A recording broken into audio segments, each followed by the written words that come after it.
The wagon hit the rut hard enough to crack Maeve Hollis's back tooth against her own jaw. She didn't cry out. She pressed 2 fingers to her cheek, tasted iron, and watched the driver, a stocky man named Dell, who had not once looked her in the eyes since picking her up from the Harwick depot, fight the reins back under control as the wheels found solid ground again. "Sorry," he muttered. "He didn't mean it." Maeve said nothing. She pulled her shawl tighter and looked out past the gray canvas flap at the land rolling by. It was the kind of landscape that didn't apologize for itself. Wide and flat and brown in the way that things get brown when they've given up. Scrub grass, fence posts tilted at wrong angles, their wire long since gone. Sky the color of old pewter pressing down on everything like a lid. 3 weeks she'd been traveling. 3 weeks since she'd left the Widow Hatch's boarding house in Callaway with her single trunk, her letter of employment, and the kind of careful hope that she'd learned at 41 years old to keep very quiet inside herself, like a candle in a wind. She had read the advertisement so many times the paper had gone soft along its folds. Wanted. Capable woman for frontier household management. Keene Ranch, Dunmore Territory. Must be hardy, willing, and of steady character. References required. Compensation negotiable. There had been no mention of children in the advertisement. She'd found out about the children from the agency clerk in Harwick, a thin man who said it like an afterthought. 2 of them, both young, boy and a girl, while already looking past her shoulder at the next woman in line. She had taken the position anyway. The wagon crested a shallow rise and Dell pulled back on the reins without being asked. "There," he said. Maeve leaned forward. The Keene Ranch sat low in a wide bowl of land maybe half a mile ahead. She could see the main house, 2 stories, once painted white, the paint now peeled back to bare gray wood in long strips, like something shedding skin. A barn behind it with one hinge side of the main door hanging free, swinging slow in the cold wind. A smoke-stained outbuilding. A paddock with 3 horses standing close together for warmth. And beyond all of it, just open country, no neighbors. No trees worth speaking of, nothing but distance in every direction. "Looks empty," she said. "It ain't," Dell said. He snapped the reins. The man who came to meet the wagon was not what she'd expected. She didn't know exactly what she had expected. The advertisement had said nothing about the ranch owner personally, and she'd built no particular picture of him, but she had expected someone who came to meet a hired woman with at least the basic courtesy that one human being extends to another. Rowan Keene came across the yard with his hands in his coat pockets and his jaw set, and his eyes moving over her the way a man evaluates a piece of equipment he suspects is already broken. He was tall, lean in the way that comes not from health, but from a body burning through its own reserves, dark hair unwashed and pushed back from his face, a beard that had not been trimmed in weeks. His coat was good quality, or had been once, but it was missing 2 buttons, and the collar was fraying.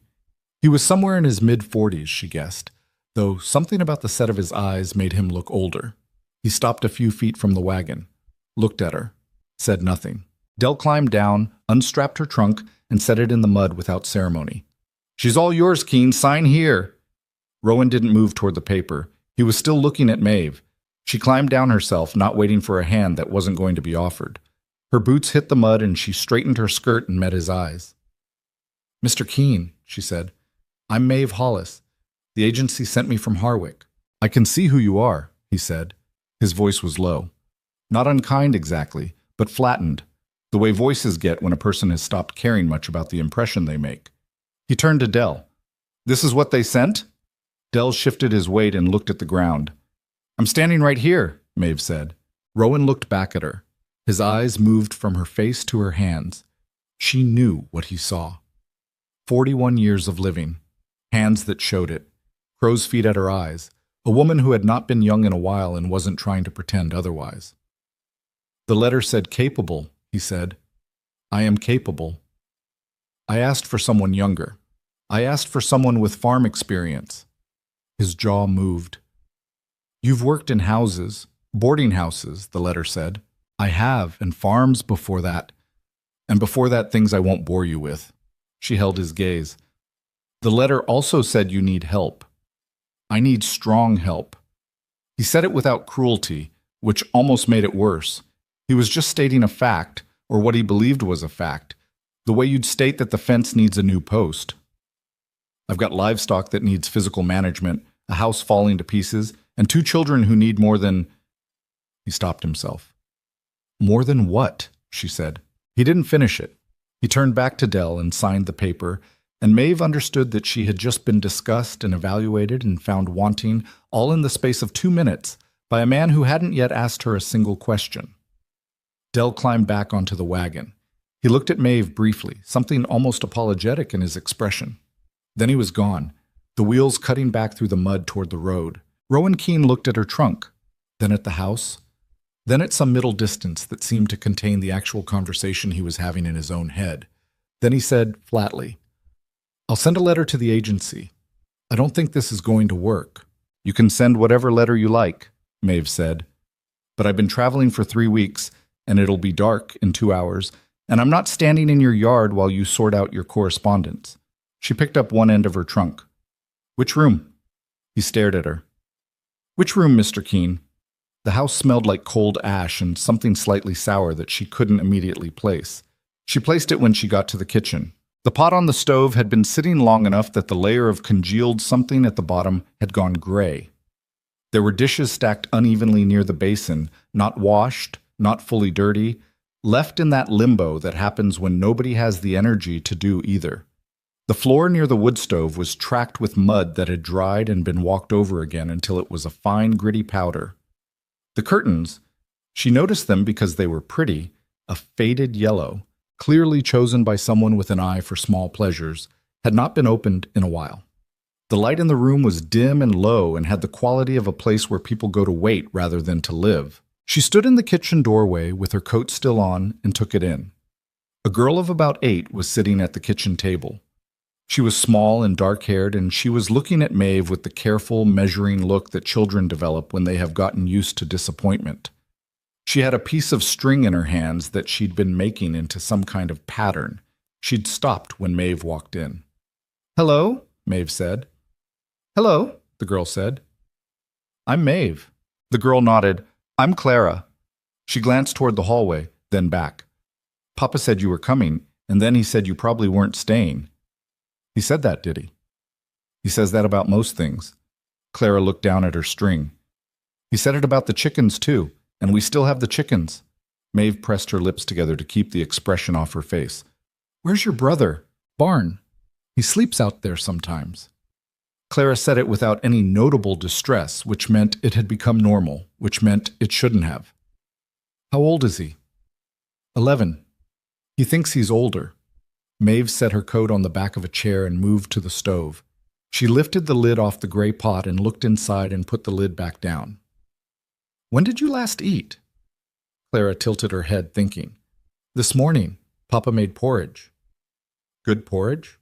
Clara picked up her string again. "It had lumps." Maeve found the pantry door at the far side of the kitchen. She opened it and stood for a moment looking at the shelves. There was flour, a near-empty sack, a tin of lard, some dried beans, half a sack of cornmeal, a few onions going soft, a heel of cured meat, hard as a boot. The kind of provisions that told a story about a household coasting toward empty. She heard boots on the back steps, and then the back door opened and a boy came in. He was all sharp angles, elbows and knees and cheekbones, and he had his father's coloring and the wary eyes of a child who has learned to read rooms before entering them. He took one look at Maeve and stopped. "You're the woman," he said. "Eli," Clara said, in the tone of a younger sibling who has already decided to like someone.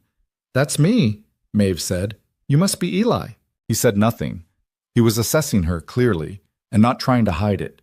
She could see him cataloging what he saw the same way his father had, but without his father's hardness, more like someone who has been hurt enough to need to know what's coming. "Papa says you're leaving," he said. "Your father says a lot of things." Maeve turned back to the pantry. "Are you hungry?" Silence. She looked over her shoulder. Both children were watching her.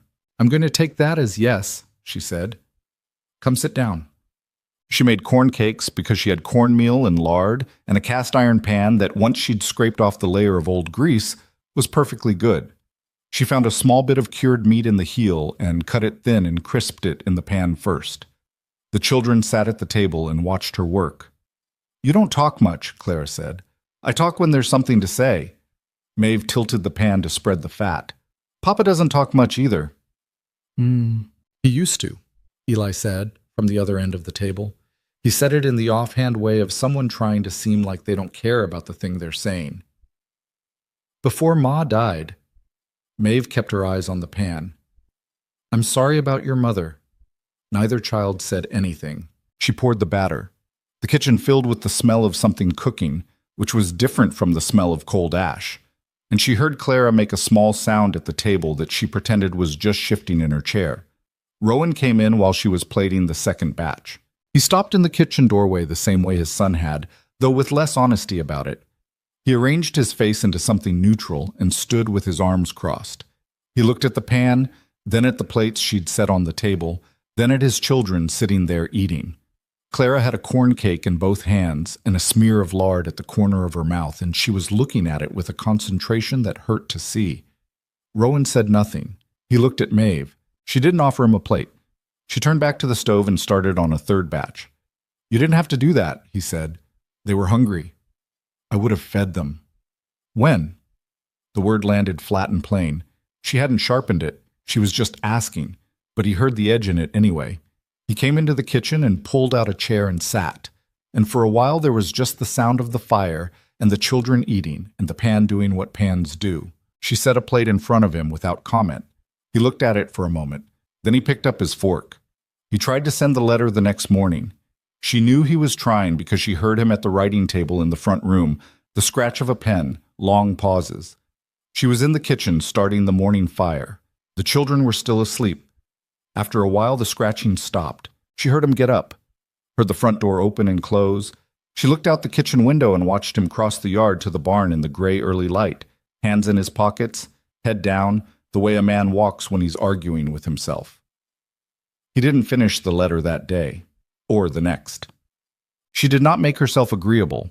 She wasn't sure she knew how to, particularly, and in any case, that wasn't what the situation required.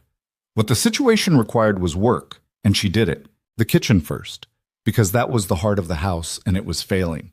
She scrubbed the pot and the dishes and the floor and got the curtains down and beat them outside until the dust came off in clouds. She reorganized the pantry so she could see exactly what they had. She made a list of what they needed. The list was sobering. She brought it to Rowan on the third day. He was in the barn mending a piece of harness, and he looked up when she came in with the expression of a man who has accepted that someone is living in his house and is still not entirely sure how it happened. "This is what you're short on," she said, and handed him the paper. He read it. His jaw worked. "Do you have an account at the Dunmore store?" she asked. "I have an account I'm behind on." He handed the paper back. "There's not money to fill all that." "I know. I've marked what's essential with an X." She took the paper back. "The rest I can manage around until you're better situated." He looked at her. Something shifted in his expression, not quite surprise, but close to it. "You didn't add anything for yourself," he said. "What?" "The list." He nodded at the paper. "There's nothing on there for you. Women usually want, the last..." He stopped. "The last woman," Maeve said. He looked away. She wasn't right for the ranch. "How many have there been?" "Since Martha died?" He put the harness down and rubbed the back of his neck. 3. 2 didn't last past a week. 1 lasted almost a month. "What happened to the third one?" "Town." He said it without expression. She wanted to be closer to town. Maeve folded the list and put it in her pocket. "I don't need to be close to town." He picked up the harness again. "You say that now." She looked around the barn. The horses she'd already begun to assess. They were underfed, but not badly so. They just needed consistency. The feed situation she could see needed attention. There was a crack running up the east wall that would let in cold when the real winter came. She noted it and didn't say anything about it yet. "Rowan," she said. He looked up, faintly startled that she'd used his first name. "I'm not asking you to like that I'm here," she said. "I'm asking you to work with what you've got." He held her gaze for a moment. Then he looked back down at the harness. "Get the list to Denny Marsh at the store," he said. "Tell him I sent you."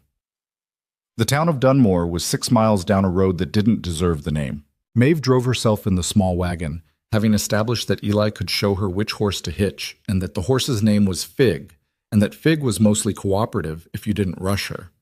Eli had given her these instructions with great seriousness, which she received with equal seriousness, because he was clearly someone who needed his knowledge to be taken seriously. The town was small. 24 buildings, most of them wooden, one street that turned to paste in the rain, a church, a livery, a barber, a general store with Marsh's goods painted in fading letters above the door. She went to the store. Denny Marsh was a round-faced man of about 60, with wire spectacles and the permanently skeptical expression of a merchant who has extended too much credit to too many people. He looked at her list, and then at her, and then at the list again. "You're Keene's new woman," he said. "I'm working at the Keene Ranch," Maeve said. "He said you'd know the account." "I know the account," Denny Marsh said, in the tone of a man who knows an account very well. "He's 3 months behind." "I understand." "I don't usually extend further credit to accounts that are—" "I understand," Maeve said again. "He knows it too. He's asking as a courtesy, not as a right. If it helps, I can tell you that there are 2 children out there who are short on basics, and that the ranch is workable if it's properly managed, which I intend to do." Denny Marsh looked at her over his spectacles. "You the 4th one?" he asked. "I don't know what number I am." He held her gaze for a moment. Then he put on his counter and began reading through the list properly, moving his lips slightly. "I can do the flour and the cornmeal," he said. "Salt pork, the dried beans, lard." He tapped the paper with his finger. "The rest he'll need to settle up before I can move on it." "That's fair," she said. "Thank you." She was loading the wagon when she heard the women. There were 2 of them on the sidewalk in front of the barber shop, neither making any particular effort to be quiet. One of them was fair-haired and sharp-faced, maybe 35. The other was older and wore a hat with a dyed feather that had seen better days. "That's her," the fair-haired one said, not quietly. Maeve kept loading. "4th one," the feathered hat said. "Did you hear what happened to the Prentice girl? Lasted 8 days. Cold in those children, the boy especially." The fair-haired one clucked her tongue. "Poor thing, whoever she is. Keene won't let anyone in, not really. She'll be on the wagon back to Harwick by Christmas. Mark it." Maeve picked up the last sack and set it in the wagon. She turned and looked at the 2 women directly. Neither of them looked away. The fair-haired one had the slight pink of someone who has been overheard and doesn't care. "Thank you for the encouragement," Maeve said. She climbed up onto the wagon bench, clicked her tongue at Fig, and pointed them back toward the ranch. On her 11th day at the Keene Ranch, she found Rowan sitting on the floor of the barn at 2 in the morning. She had gotten up to use the outhouse and seen the lamplight under the barn door. Not sure what to make of it, she crossed the yard. She found him sitting with his back against the stall where the roan mare stood, his knees drawn up and a bottle between them that was mostly empty. He was not asleep. He was looking at nothing in particular, with the look of a man who has gone somewhere inside himself that isn't a good place to be. He saw her and said nothing. She was in her night clothes with her coat thrown over them, her hair down, mud on her boots from the path. She probably didn't look like much. She was also 41 years old and past the age of being embarrassed about how she looked at 2 in the morning. She came in and sat on a nearby hay bale. The roan shifted and blew warm breath into the cold air. "You should be asleep," he said. His voice was thicker than usual, not quite drunk, but further from sober than he'd been at dinner. "So should you," she said. Silence. The wind moved against the barn walls. Somewhere out in the dark an animal called, something small and far away. "Martha died in October," he said. Not to her exactly, just to the air. 8 months ago. Fever, it came on fast. He moved the bottle between his hands. Fast enough that I was still... He stopped. "I was in the east pasture when she went, 200 yards away." He shook his head. "Clara found her." Maeve said nothing. 8 years old and she found her mother. His voice didn't break. It did something worse. It stayed completely level. The way a voice goes when a person has practiced not breaking for so long that the muscle is just gone. "I keep thinking I should have..." He stopped. "It doesn't matter. It matters, Maeve said quietly. It's just that thinking you should have done something different usually isn't about what you should have done. It's about not being able to stand that you couldn't stop it. He looked at her then, really looked at her, for the first time since she'd arrived, not assessing her worth or looking past her to some point of irritation, but actually looking at her, like she was a person who'd just said something that landed somewhere real. You've lost someone, he said. She looked at the mare's legs, the fine lines of the fetlock. Yes. He didn't ask who. She didn't tell him. That was its own kind of courtesy. After a while he said, I asked for someone younger because I thought that's what the children needed. Energy. Someone who could... He closed his eyes briefly. I was wrong about that. Maybe, she said. Not maybe. He set the bottle aside. Clara asked me this morning if you were staying. I didn't know what to tell her. Maeve stood up from the hay bale. Her joints protested. She was 41 and had been working hard, and the cold got into things it hadn't used to get into. Tell her I'm here, she said. That's all she needs to know right now. She left him there in the lamplight and walked back across the dark yard to the house. Her hands were cold by the time she got inside. She stood at the kitchen window for a moment and could see the stripe of light under the barn door. After a while it went out. She went back to bed. She lay in the dark room that had been a spare room and was now her room, listening to the wind come across the flat land and push at the walls. And she thought about what it takes to stay somewhere you haven't been wanted. She'd stayed in harder places, she decided. She closed her eyes. End of part 1. The morning after she found Rowan in the barn, neither of them mentioned it. That was a kind of agreement, she supposed. The unspoken kind that people fall into when they've seen something true about each other and aren't ready to do anything with it yet. He came in for breakfast looking like a man who had slept badly on a barn floor, which he had, and she put coffee in front of him without comment, and he drank it without comment, and the children ate their porridge, better porridge than before, with less lumps, because she'd learned the stove's temper by now, and the morning moved on the way mornings do when people are still figuring out how to share a space. What changed, though, was small but real. He stopped looking past her when she spoke. Not much, maybe just a degree or two, but she noticed it the way you notice when a draft stops coming through a crack. Not dramatic, just the absence of something cold. She didn't make anything of it. She had work to do. The livestock situation was worse than it had first appeared, and it had first appeared bad. The 3 horses were manageable. Fig the wagon mare, the roan she'd seen Rowan with in the barn, and a young gelding that Eli had named Copper for reasons that made sense only to Eli.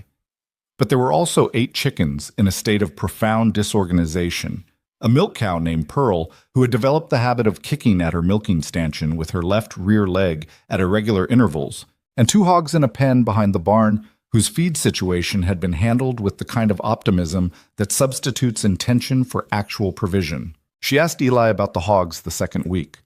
He was in the barn with her, which had become a thing that happened in the mornings now, without anyone deciding it would. He just started showing up while she did the feeding, at first pretending he was there for other reasons, checking on Copper or looking for a tool he'd left. She didn't call attention to it. The hogs, she said. Who's been feeding them? I have, Eli said, from behind Copper's stall. When I remember. When you remember, she repeated. Papa used to do it. Then he stopped for a while. A pause. Then I started. She looked at the hog pen through the barn's side door. The 2 animals were rooting at ground that had given up everything it had to give weeks ago. What are you feeding them? Scraps, whatever's left. There haven't been many scraps, she said. Silence. She could hear him moving straw around in Copper's stall, something to do with his hands. I know, he said. She didn't press it. She just added the hogs to the list she kept in her head, the list that never quite stopped growing, the list of things that had been sliding for 8 months while a man sat on barn floors in the dark, and 2 children did their best to hold things together with 11-year-old hands and 8-year-old ones. That afternoon she cooked down the scraps from lunch with some extra cornmeal and carried the bucket out herself. The hogs came at her in their blundering, enthusiastic way, and she stood back and let them eat and thought about ratios and how long the cornmeal would last, and what else she could supplement it with. Eli appeared at the fence post beside her. He hadn't been following her. He'd just materialized there the way he did. You don't have to do that, he said. I know I don't. He watched the hogs eat. The late afternoon light came across the flat ground at a low angle and made everything look briefly warmer than it was. Mrs. Latimer, he said. She was the third one, the one who went to town. He said it neutrally, informational. She said the hogs smelled bad. They do smell bad, Maeve said. That's hogs. The corner of Eli's mouth moved. Not quite a smile, but close. She carried the empty bucket back to the barn. The thing about children who've been through something hard is that they don't need you to fix everything at once. They need to see that you keep showing up, that when you say you'll be somewhere, you're there, that the bucket gets filled and carried out, and the hogs get fed, and tomorrow it happens again. Predictability is a form of safety when safety has been missing for a while. She'd learned that not from any book, but from watching it, from being the person who stayed, and from watching what it did to the people she stayed for. She wasn't thinking about any of that consciously as she hung the bucket back on its hook. She was just doing what needed doing. But somewhere in the back of things, she understood why it mattered. Rowan saw her coming back across the yard and paused at the fence he'd been mending. He watched her for a moment with that measuring look that had become slightly less measuring over the past 2 weeks and slightly more like just looking. Hogs are fed, she said as she passed. I saw, he said. She kept walking. He went back to the fence. That was how it was between them. Functional, careful. Moving around each other with the particular awareness of two people who have chosen, without quite saying so, not to crowd each other. It suited her. She wasn't here for anything that needed rushing. What she was here for became clear every day, and it was larger than she'd initially understood. Because the problem at the Keene Ranch wasn't just the empty pantry or the neglected livestock or the peeling paint. The problem was that grief had moved into the house like a fourth resident, and nobody had figured out how to make it pay for its keep or how to put it out. It was in the silences at the dinner table. It was in the way Rowan sometimes stopped in the middle of a task and just stood, not doing anything, for 20 or 30 seconds before coming back to himself. It was in the way Clara kept her mother's yellow curtains, even after Maeve took them down to beat the dust out of them. The girl had watched those curtains go out the door with an expression that Maeve caught and understood and made sure to put them back up that same evening, cleaner but recognizably themselves. Grief in a house changes the way a house works. It makes people quiet when they should speak, and makes them stay up when they should sleep, and makes them forget to feed the hogs. Maeve couldn't fix that. She wasn't trying to, but she could build a different kind of structure alongside it, something routine and warm and consistent, and let that do what time and steadiness eventually do. She started with meals. Not because food solves anything, but because a meal is a reason to sit down together, and sitting down together is a reason to be in the same room. And being in the same room is how people remember that they are not, in fact, entirely alone. The first few dinners had been quiet to the point of strangeness. Rowan ate efficiently, like a man fueling equipment. Eli watched his plate. Clara talked sometimes, in her particular way, small observations about things she'd seen during the day, not quite conversation, more like signals that she was still there, still paying attention to the world. Maeve talked back to Clara. She asked questions. She listened to the answers in a way that made it clear she was listening and not just waiting for her turn. It took about a week before Eli started adding to things Clara said. Small additions, corrections, the way older siblings can't help themselves. It took another few days after that before Rowan started listening to the children with something other than distant attention, actually hearing what they were saying, reacting to it, occasionally adding something himself. The meals got louder, not much, but measurably. There was one night, maybe 18 days in, when Clara said something about one of the chickens, a banty she'd named Periwinkle, which was apparently the one that stood at the kitchen window sometimes and seemed to be trying to look in. And Eli said with great authority that chickens didn't actually see windows as glass. They just saw their own reflection. And Clara said that wasn't true.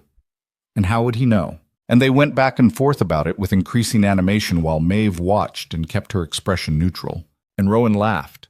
It was short, almost surprise-sounding, like a man who'd startled himself with his own reaction. He put his hand over his mouth quickly, as if it had been an accident. But he'd laughed, and the children had both turned to look at him, and Clara had grinned a grin that went all the way up to her eyes, and even Eli had looked satisfied in the private way that older children look satisfied when a parent comes back to them from somewhere far away. Rowan caught Maeve looking at him, and the openness in his face closed back up, not all the way, but enough to be perceptible. He picked up his fork.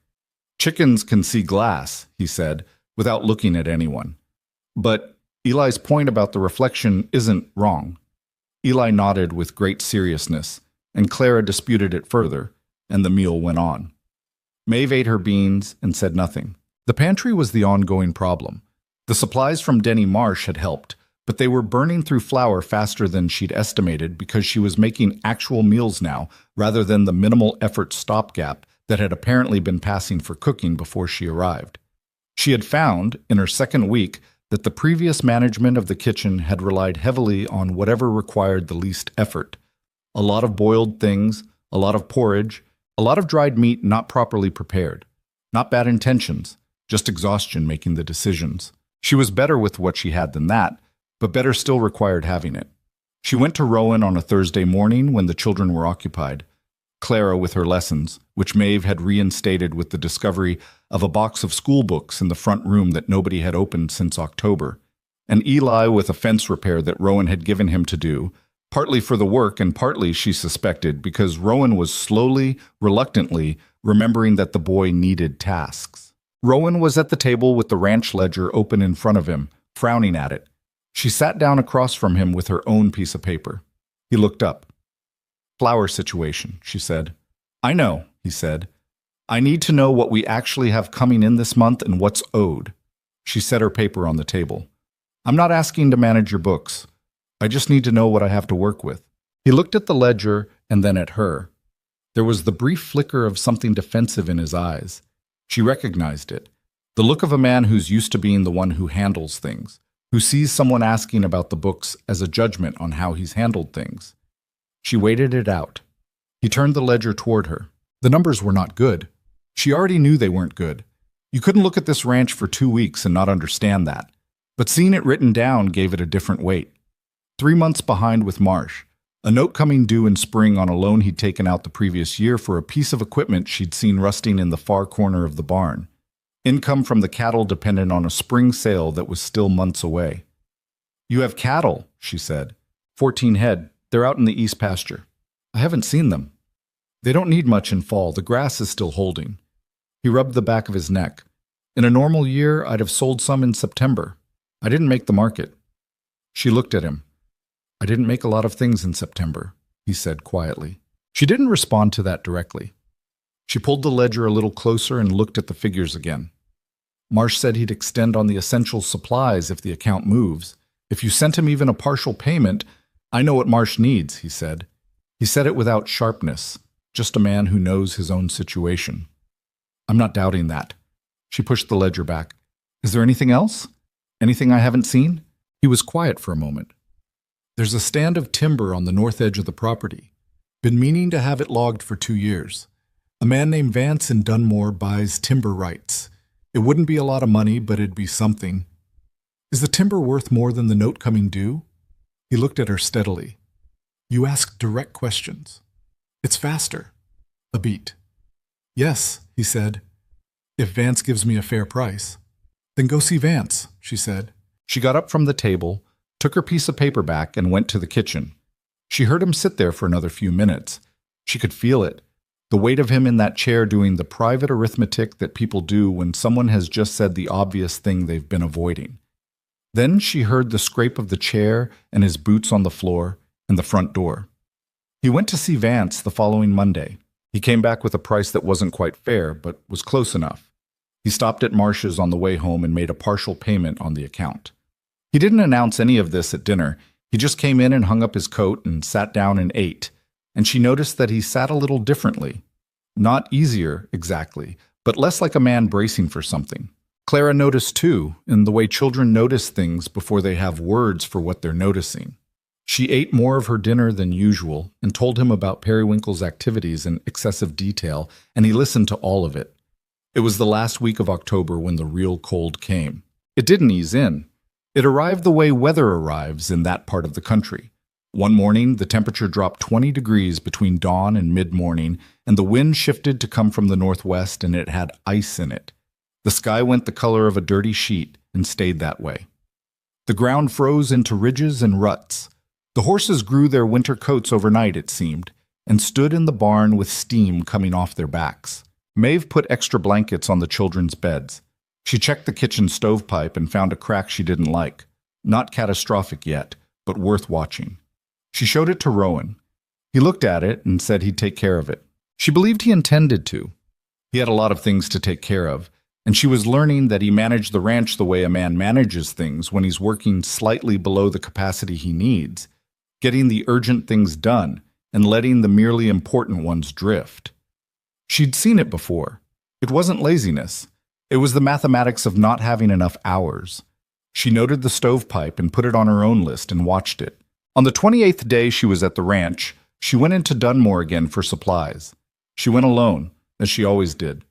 She was hitching Fig to the wagon in the yard when she heard steps behind her and turned to find Eli standing there with his hands in his pockets. "I could come," he said. She looked at him. He was trying very hard to look like he didn't care either way. "You could," she said. "Can you handle Fig's offside buckle? She's fussy about it." He came forward and did the buckle with the ease of a boy who'd been doing it since he was small. She climbed up onto the bench. He climbed up beside her. They drove the 6 miles to Dunmore in the cold, mostly without speaking, which was fine. Fig moved at her usual pace, unhurried. The frozen ground made the going smoother than the mud had, though colder. About halfway there, Eli said, "The last woman, Mrs. Latimer. She used to make Dunmore runs." "Did she?" "She'd be gone half the day." He was looking at the road ahead. "Clara didn't mind, but I thought she might not come back. Some of the time." Maeve kept her eyes on the road, too. "That happened? Someone who didn't come back?" "First one, before the second one." He shrugged. "She just didn't come back from town one day. Her things were still in the house." Maeve let that sit for a moment. Then she said, "When I go to town, I come back." He didn't say anything. "I'm not saying it to make you feel better," she said. "I'm saying it because it's true. You can hold me to it." He was quiet for another mile. Then, "Clara likes you." "I like Clara." "She didn't like Mrs. Latimer." "Smart girl, Clara." Eli made a sound that was definitely a laugh, even if he swallowed it quickly. He looked out the other side of the wagon, and she let him have that. In Dunmore, the woman with the feathered hat was coming out of the general store as Maeve came in. The woman stopped and looked at her. At Eli standing behind her, at the list in her hand, at the fact of her, still here, still buying supplies, still returning from wherever she'd come from each time she left. "Still at it," the woman said. Not unkindly exactly, more like surprised. "Still at it," Maeve confirmed and went inside. Denny Marsh had heard about the partial payment, and his manner was different. Not warm. He probably wasn't a warm man, but the skepticism had shifted down a notch. He filled the order without comment except for practical ones. He threw in a small tin of molasses that wasn't on the list. "For the children," he said, without looking up. "Thank you, Mr. Marsh," she said. Eli carried the heavier sacks to the wagon without being asked. She noted it and didn't make a thing of it. On the drive back, with the wagon loaded and Fig leaning into the cold wind coming from the northwest, Eli said, abruptly and without preamble, "Papa was different before. Not just sad. Different." He paused. "He used to talk more. He used to... There was a summer a couple years ago, he and Ma put up a whole new fence line on the south pasture in 1 week, both of them working it together. He'd come in for lunch and he'd be..." He stopped and searched for the word. "Loud. He'd come in loud. Jokes and things." Maeve listened. "I just wanted you to know," Eli said, "that he wasn't always like this." He said it with the careful dignity of a son defending his father to someone who might have formed a final judgment. "I know he wasn't," Maeve said. "You couldn't know that. You didn't know him before." "No," she said, "but I can see the shape of it. The shape of what he was, even through the shape of what he is now." She kept her eyes on the road. The people who get quietest when they're hurting are usually the ones who were loudest when they were all right. Eli thought about that for a while. "He came in for breakfast on time every morning this week," he said eventually. I noticed, Maeve said. They drove the rest of the way home in silence that wasn't empty. She had never needed her silences to be filled. She'd learned, a long time ago, that silence is only uncomfortable when people don't trust each other enough to be in it. When the trust was there, even the beginning of it, even the tentative, unsteady beginning, silence was just space, room for things to settle. The ranch came into view over the rise, the gray house, the barn, the smoke coming from the kitchen chimney that she'd started before she left. Eli saw it, and she felt him straighten slightly beside her. She felt it too. That small thing, smoke from a chimney, a house with someone in it, a light in the window that meant something was waiting for you. Not everything, not fixed, not fine. But there. She clicked her tongue at Fig, and the mare picked up her pace without being asked, heading for home. November came in hard and didn't apologize for it. The temperature dropped to the kind of cold that makes the air feel thin, like the warmth has been wrung out of it entirely, and what's left is just the skeleton of weather. The ground was iron. The water trough in the yard developed a crust of ice each night that had to be broken each morning, and the mornings came later and darker, and with a wind off the northwestern plain that hit the side of the house like it was looking for a way in. Maeve woke earlier. She had to, because the kitchen fire needed to be going before the children got up, or the room would be cold enough to see your breath, and a cold kitchen in the morning sets a particular kind of misery into a day that takes hours to shake. She'd learned this the hard way the first week, and she'd adjusted, and now she was up at 5:15 every morning, moving quietly through the dark house, building the fire back from its nighttime coals, putting the coffee on, listening to the wind push at the walls, and the particular creak the third stair made when the temperature changed. She'd come to know this house the way you come to know any place you tend, through its sounds and its failures, through what it did in rain versus dry, through where the draft came in and where the floor went soft and which window latch needed to be lifted and turned at exactly the same moment, or it wouldn't catch. She knew it the way the previous occupant must have known it, the woman whose yellow curtains still hung in the kitchen, whose handwriting she'd found on the inside of a pantry shelf. A list of measurements, flour and sugar and salt, written in a neat, slanting hand that told you something about the woman, even if you'd never met her. Martha Keene had known this house. Maeve was learning it second. There was no strangeness in that for her. She had always been good at inheriting other people's spaces, at moving into the shape left behind without trying to erase it. It was something she'd done often enough that it had stopped feeling like anything other than practical. What was less practical, what she thought about on the dark mornings while the kitchen came back to life, was the stovepipe. She'd shown it to Rowan in the last week of October. He'd looked at it, said he'd handle it, and then the timber business and the marsh payment and a heifer that had gotten a leg caught in a fence and needed attention had all pushed in ahead of it. And here they were into November with the stove running hot every day and the crack she'd identified still sitting there in the pipe's second joint, waiting. She looked at it most mornings. She'd taken to opening the kitchen door and cracking the window slightly when the stove was running hard, just to keep the air moving. Rowan had noticed this and mentioned that it defeated the purpose of the fire. She told him there was a reason for it. He'd accepted this without asking what the reason was, which was its own kind of progress. 2 months ago, he'd have dismissed the whole thing. She kept watching the pipe. The first real tension came in the second week of November, and it didn't come from where she'd expected. It came from Eli. She had, over the course of their almost 2 months together, developed a decent understanding of Eli Keene. He was 11 and smart and carrying more than an 11-year-old should and managing it by staying useful, by being the person who knew where things were and how things worked and what the horses needed and how to read the weather off the cloud formations to the west.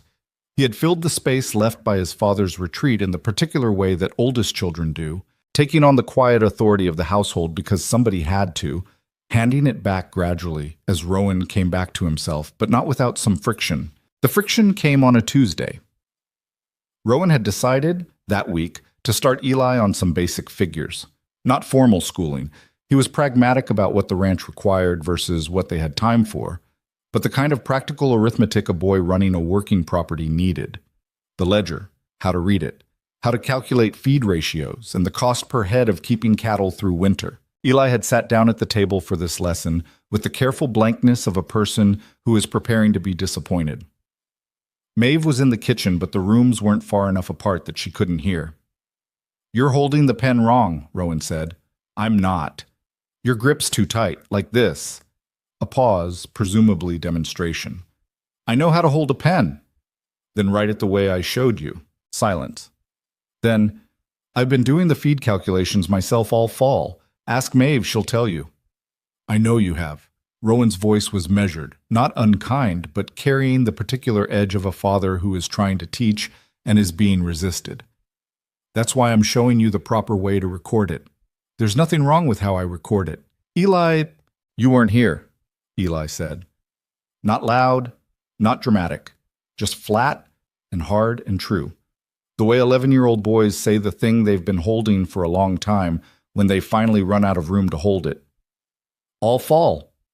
You weren't here. I did the feed and the water, and I kept the horses, and I kept track of what we had, and I did it without anybody showing me anything. And now you want to tell me I'm holding the pen wrong. Maeve put her dish down without making noise. Silence from the front room. A long one.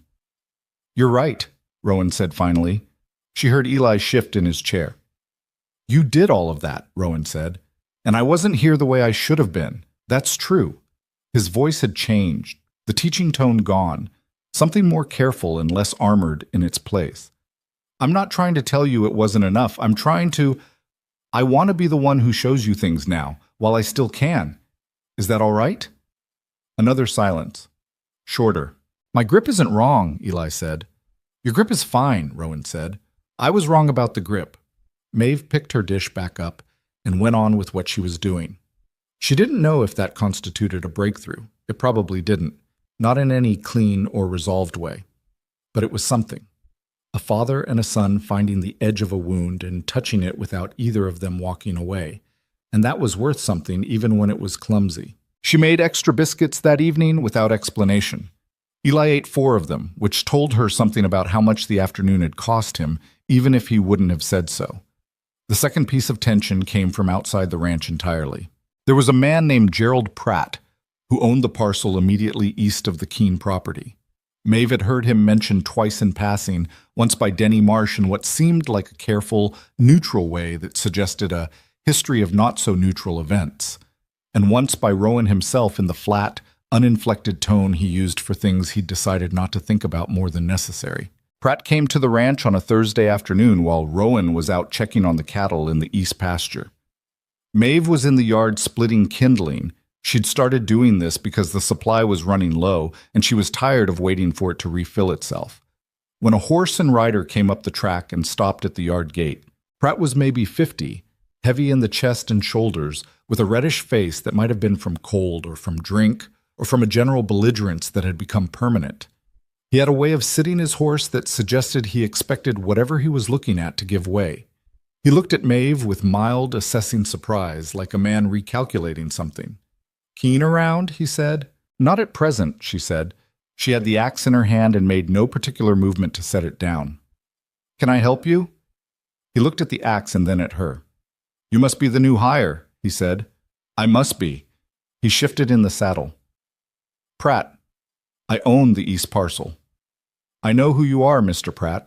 He seemed faintly pleased by this, and also faintly unsure what to do with a woman standing in a yard holding an axe and not being deferential about it. I've got a matter to discuss with Keene regarding the east fence line. Some of his cattle have been coming through.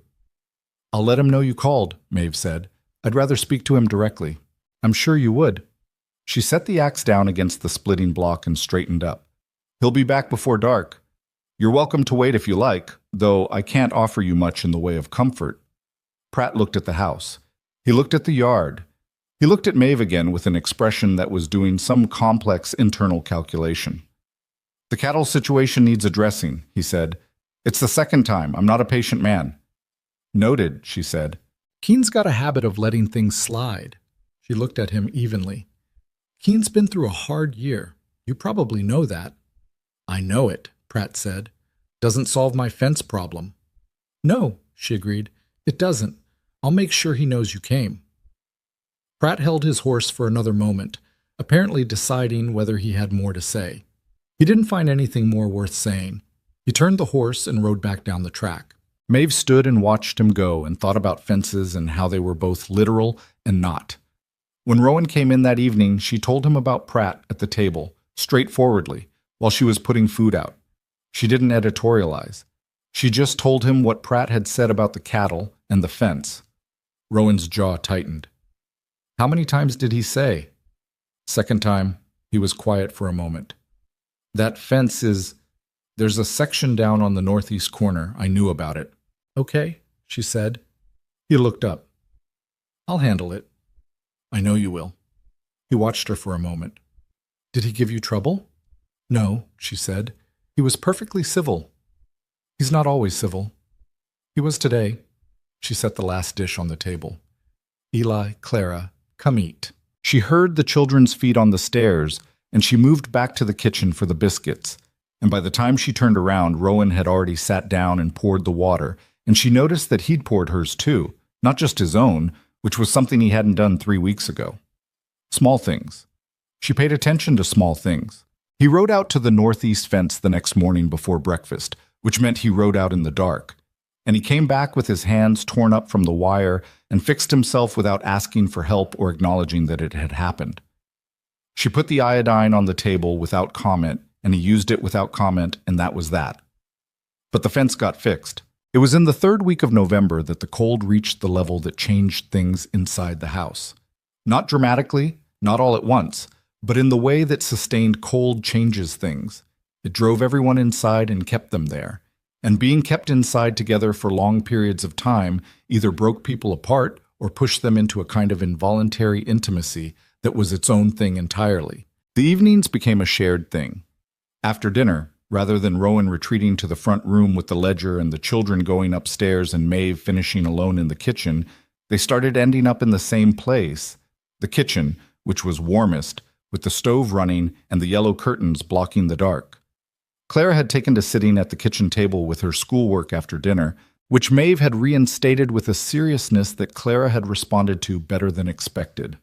Eli read, or pretended to, or worked on a piece of leather he was attempting to repair for one of the horse's bridles.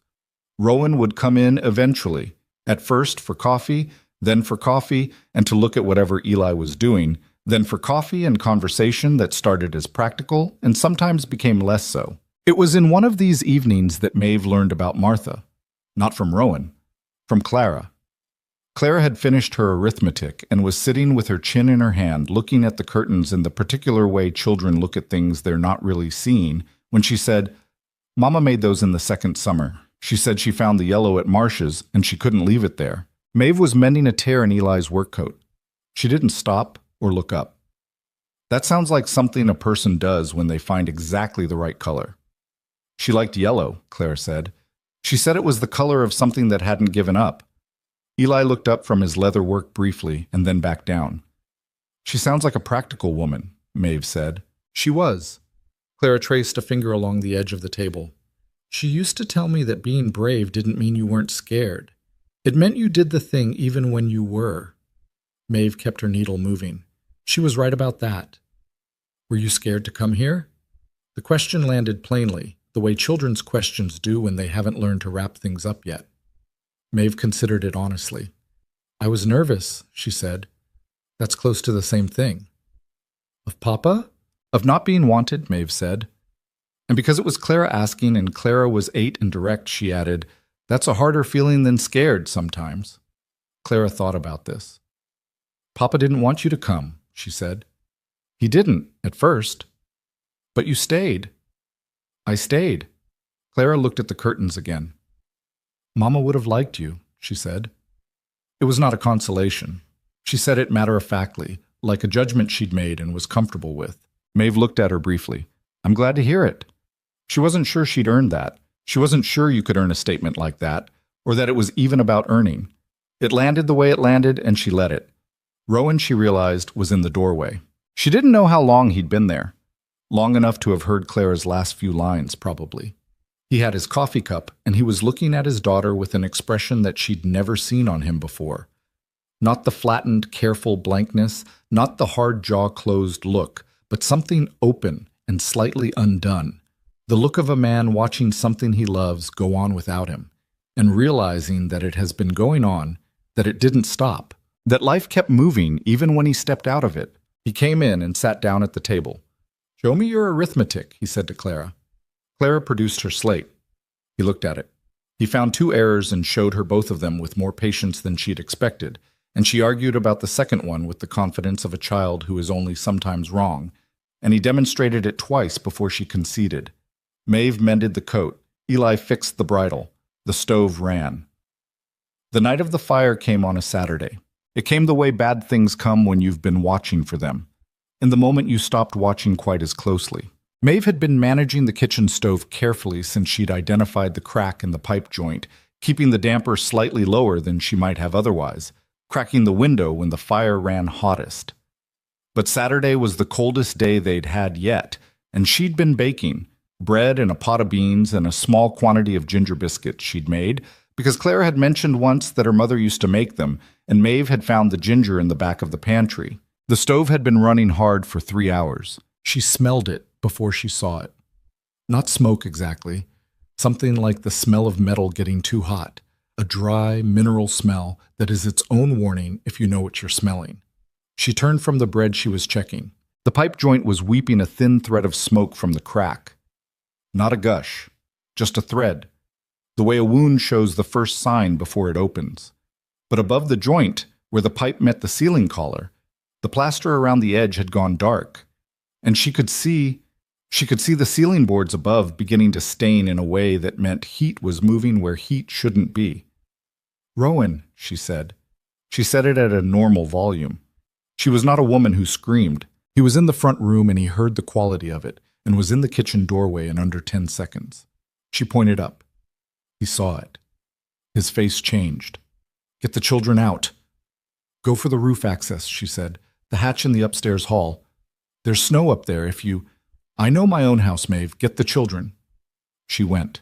Clara was in her room. Eli was in his. She went to Clara first, opened the door, said calmly and clearly, "I need you to put your coat on and go to the barn. Now. Don't stop for anything else." Clara looked at her face and moved without argument, which told Maeve something about how she'd delivered it. Eli was already on the stairs when she came out of Clara's room. He'd smelled something, or heard something, or simply had the instincts of a boy who'd been the first responder too many times. "Fire?" he said. "Small," Maeve said. "Go with your sister." "Papa, he's handling it. Go." He went. She went back to the kitchen. The pipe joint had opened further.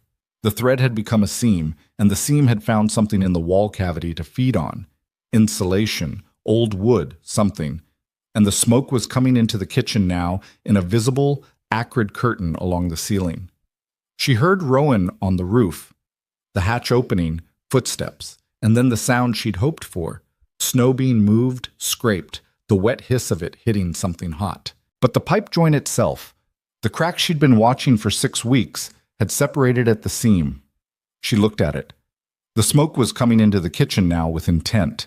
She pulled her apron off and held it over her mouth and looked at the joint and understood what needed to happen. The pipe section needed to come apart so the burning material inside could be managed. She needed to rotate the lower section away from the wall to expose the joint. It was a two-handed job, and the pipe was running at a temperature that was going to make it clear it objected.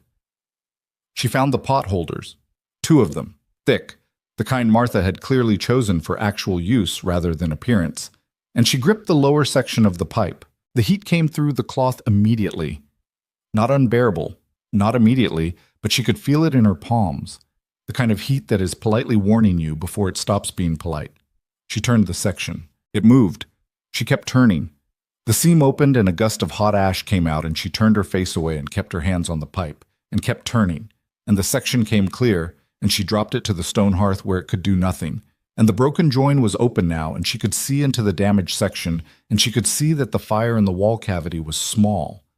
A smolder, not a blaze, the kind of thing that had ambition but hadn't committed yet. Rowan came through the back door with snow on his coat and saw the pipe on the hearth, and Maeve standing at the stove with her hands at her sides. He crossed the kitchen in 4 steps and looked into the open pipe collar and then up at the ceiling. He went to the wall and put his hand flat on it, feeling for heat. He moved along the wall. He found the spot and grabbed the fire poker and went through the wall at the baseboard, just punched the poker through the old plaster, and worked a section loose. Behind it, The insulation was smoldering in a fist-sized area, and he got his hand in and scooped it out, trailing smoke, and dropped it in this wash basin and poured the water pitcher over it and stood breathing hard. The kitchen was very quiet. Smoke drifted in layers near the ceiling. The stove sat dormant with its pipe disconnected. The hole in the wall was a ragged dark gap at the baseboard. The bread she'd been making was almost certainly ruined. Rowan turned around. He looked at Maeve. He looked at her hands, which she'd been holding at her sides in the particular way of a person who has done something that has caught up with them. "Let me see," he said. "It's fine. Maeve." He said it like there was no argument in the room, like he was simply stating a fact that she hadn't heard yet. He crossed to her and reached for her hands. She let him look. The palms were red and beginning to blister at the base of both thumbs and across the inner fingers of the right hand where the pipe had been hottest. Not severe, not charred, but real and serious, and getting worse now that the adrenaline was starting to clear. He held her hands in his for a moment. Just held them, looking at the burns, and she looked at the top of his head as he bent over them, at the gray coming in at his temples that she'd noticed before, but not quite like this. "I saw the pipe," she said. "I should have pushed you harder about it." "You pushed me," he said. "I didn't move fast enough." "I didn't move fast enough," he said again, quietly, and there was something in the way he said it that wasn't just about the pipe. She understood that and said nothing. He went for the iodine and the clean cloth, and he wrapped her hands himself carefully, with the unexpected care of a man who must have done this before. For children, or for a wife, or for himself. And she sat at the kitchen table and let him. The children came in from the barn while he was finishing.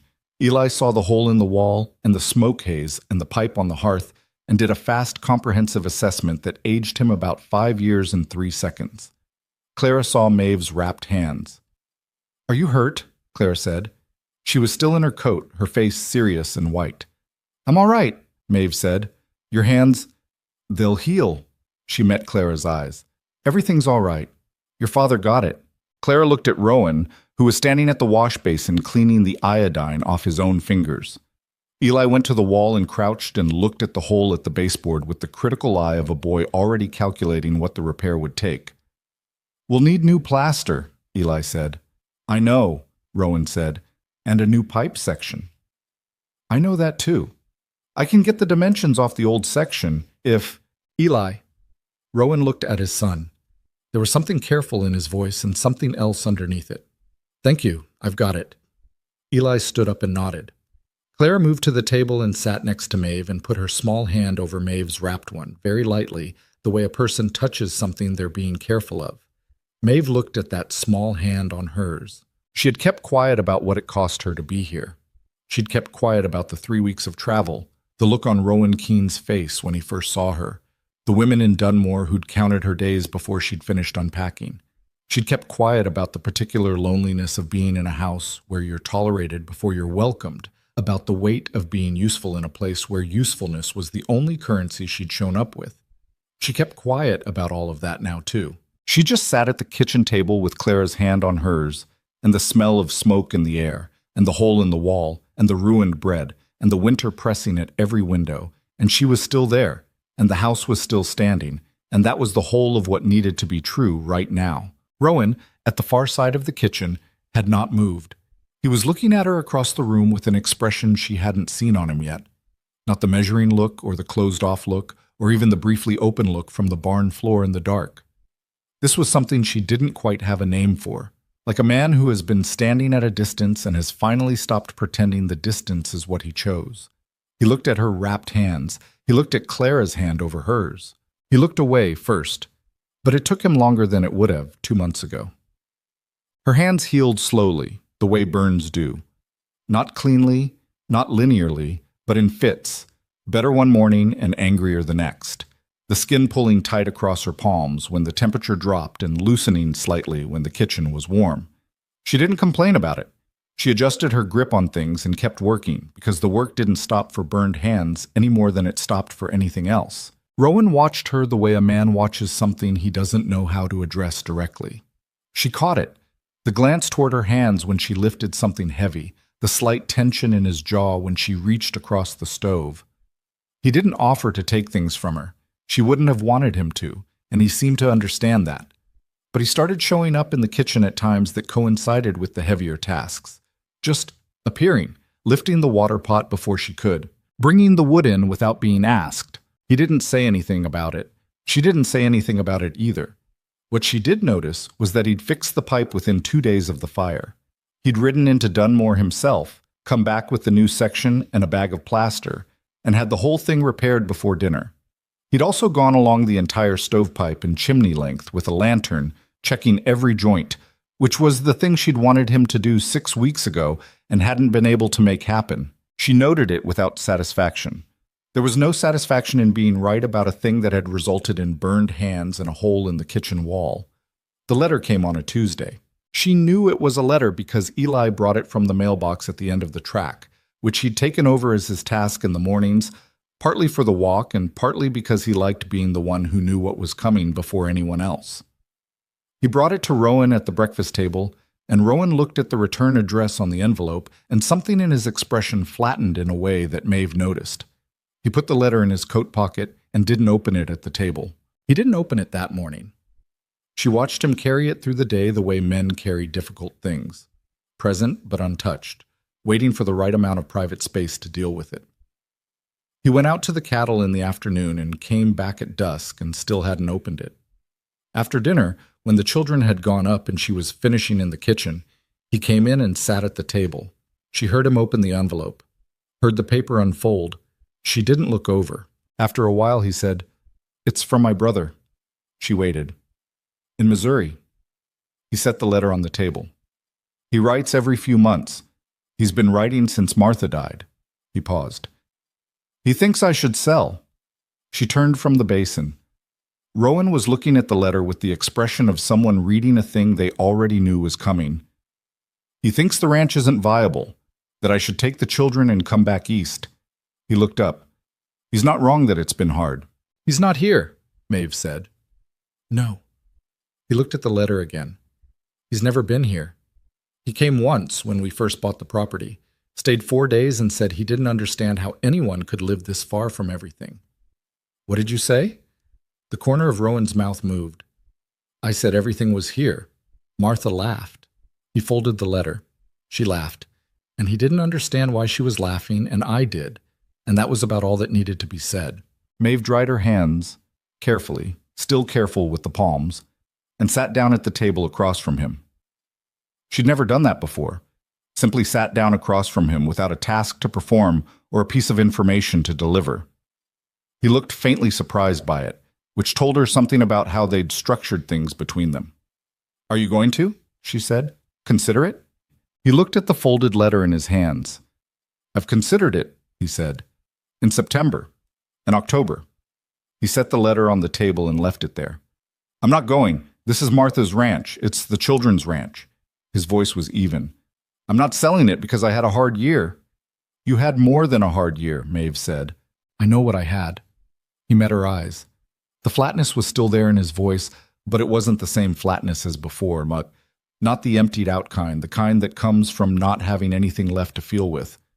This was the flatness of someone making a decision from a place below where words live. "I'm not going." She nodded. He looked at her hands. "How are they today?" "Better," she said, which was mostly true. "You should have called me," he said, "about the pipe before it got to that."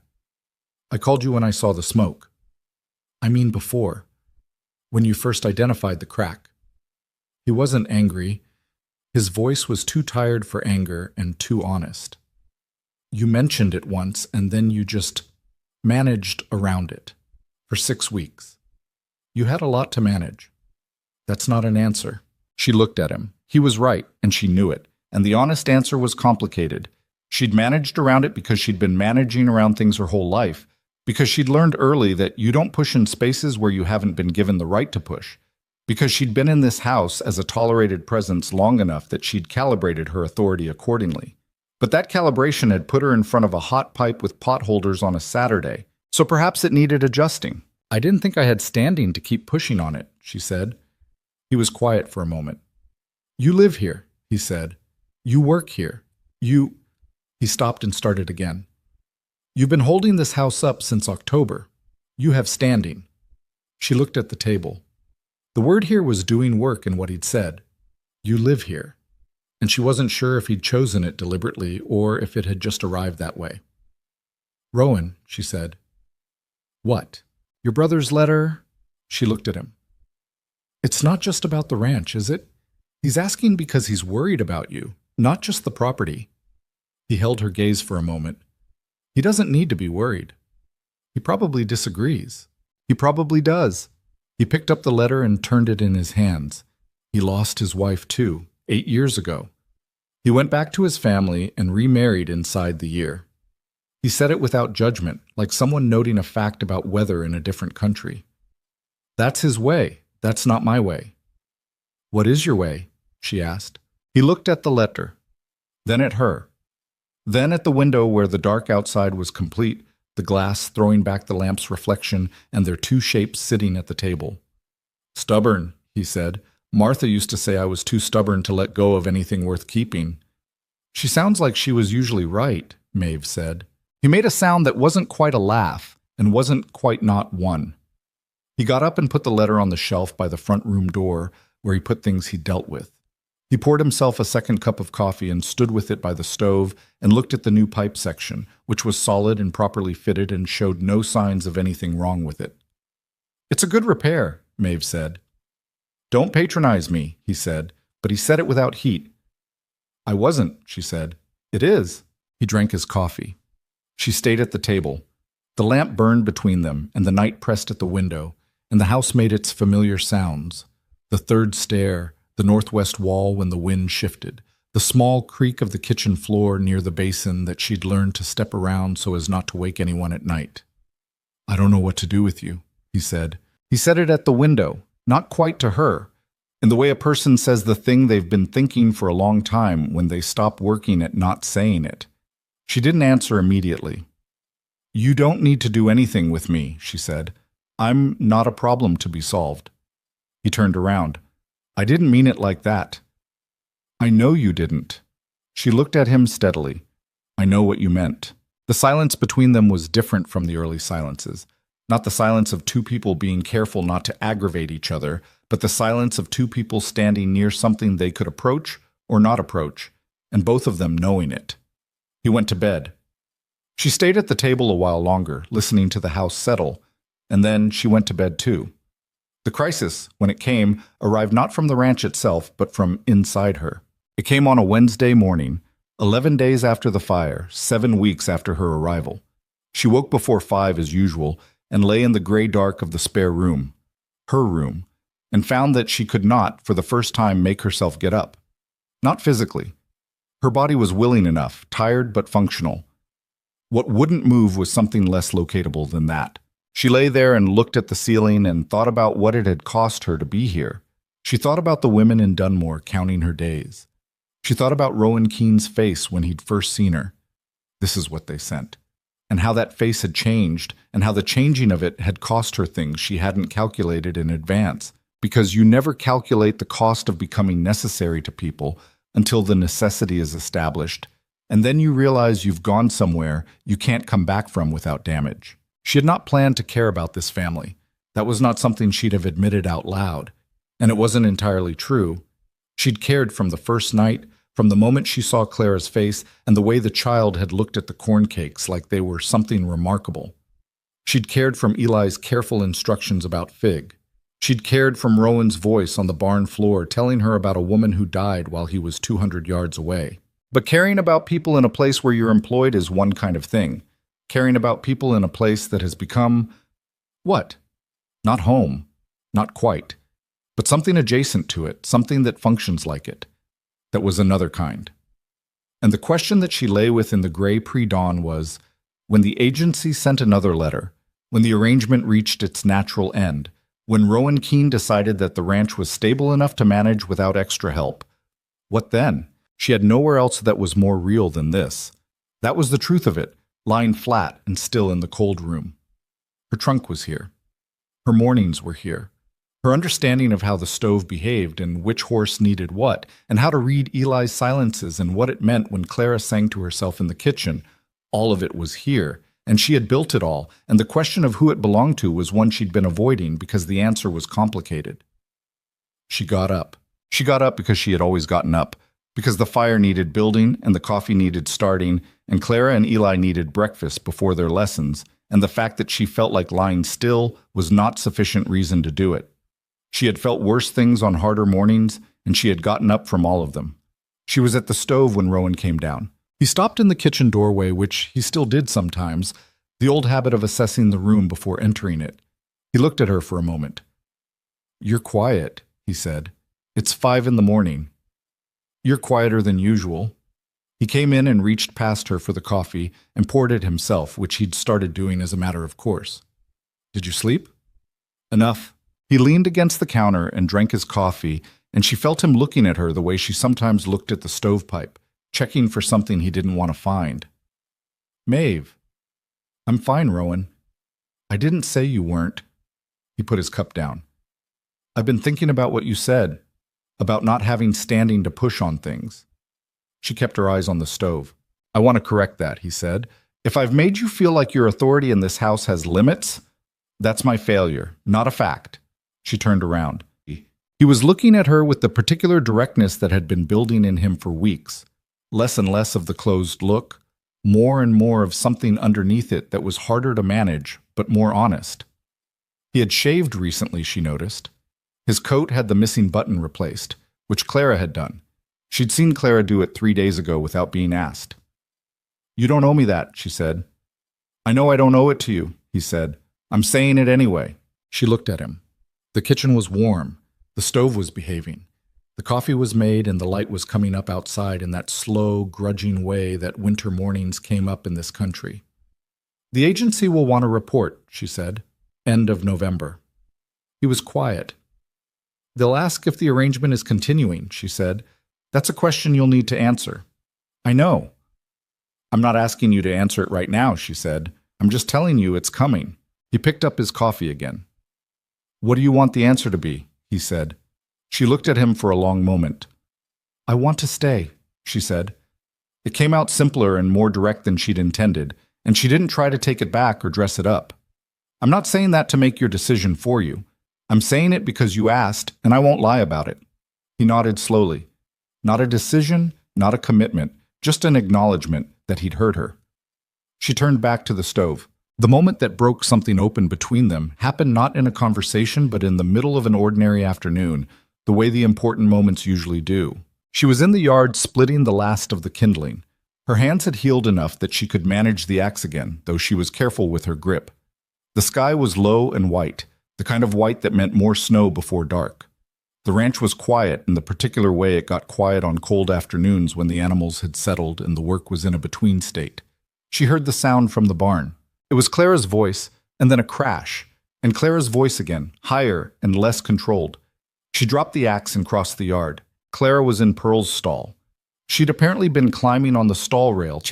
Maeve had told her twice not to do this, and she'd fallen into the stall. And Pearl, who was a patient and generally mild-tempered animal but was still a cow and had been startled, had stepped sideways, and Clara was against the stall wall with Pearl's considerable bulk between her and the gate, and she was trying not to show how frightened she was, which meant she was very frightened. "Don't move," Maeve said. She was already at the stall gate. "I'm not moving," Clara said, in a very small, controlled voice. "Good. Keep doing that."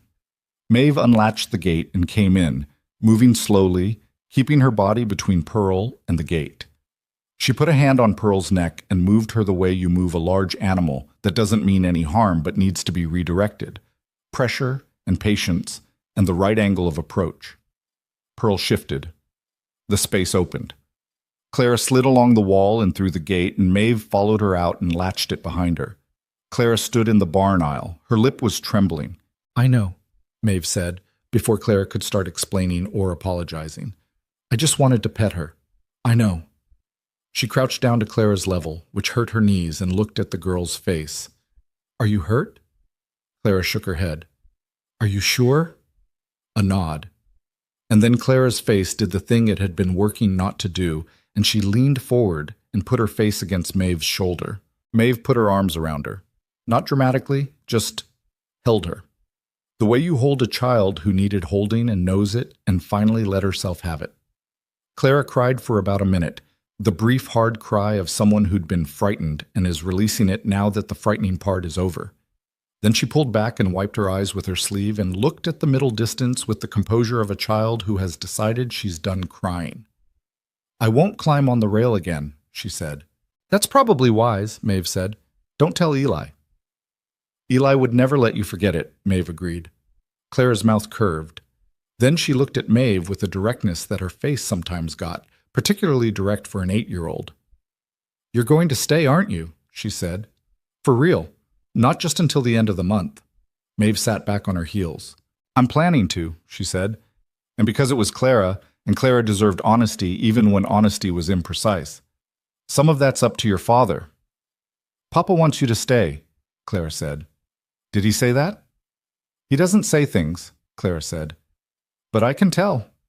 She said it with the calm authority of a child who has been studying the adults in her life with great attention and drawing her own conclusions.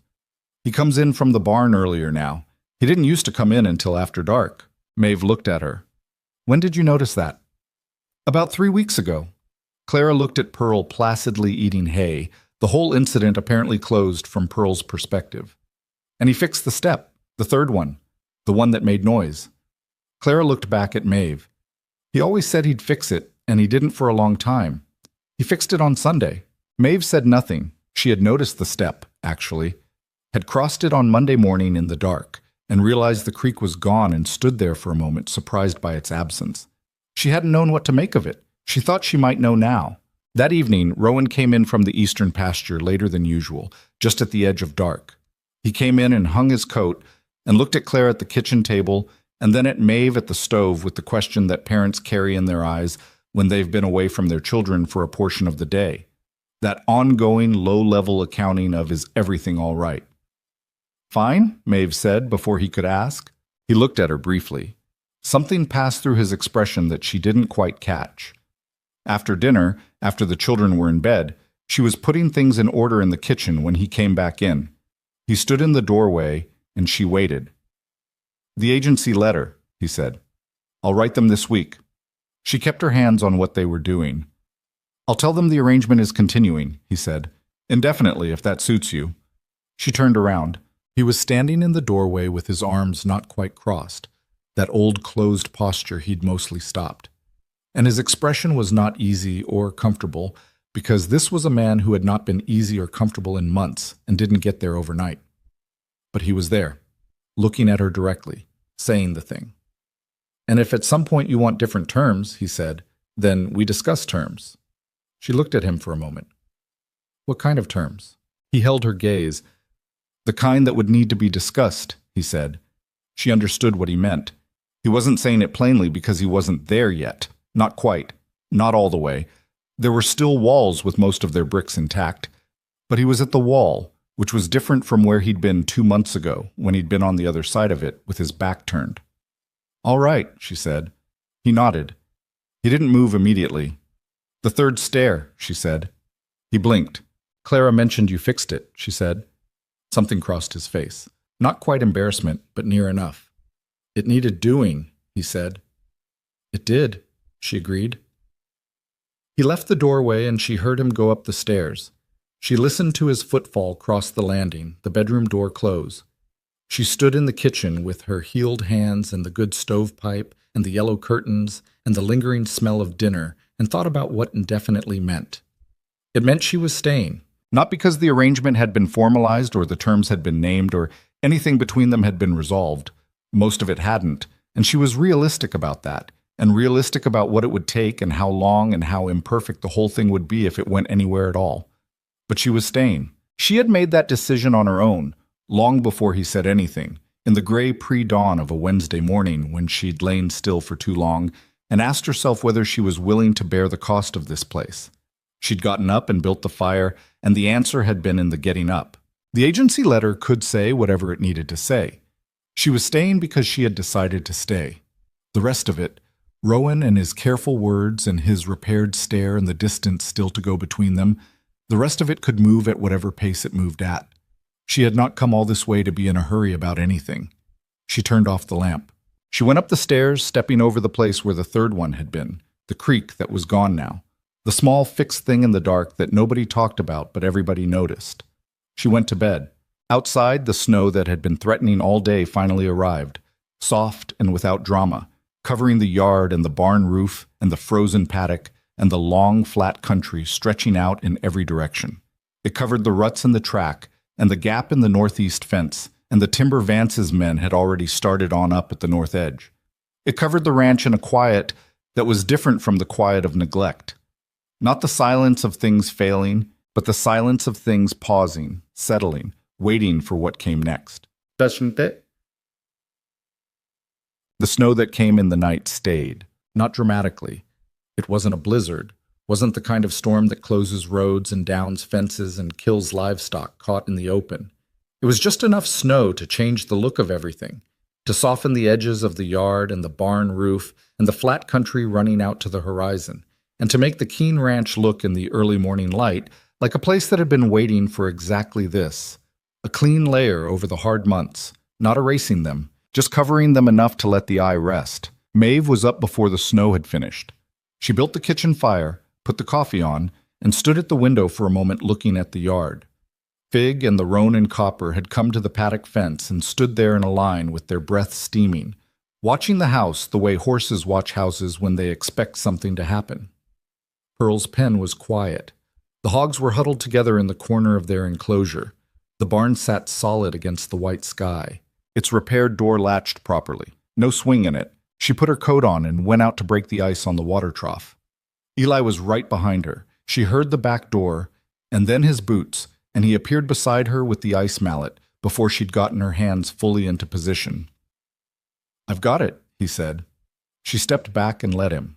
He broke the ice with the efficiency of a boy who had done it enough times that it was no longer a task, but a motion. 4 strikes, clean and economical, the ice pieces pushed to the side. He did the paddock trough, and then went to the barn without being directed, and she heard him start on the feeding. She went back inside. Rowan was at the table when she came in, which was where he was most mornings now. He had his coffee and the ledger open, but he wasn't looking at the ledger. He was looking at the window, at the white yard outside. "Snow's light," he said. "It'll hold the pasture a few more weeks."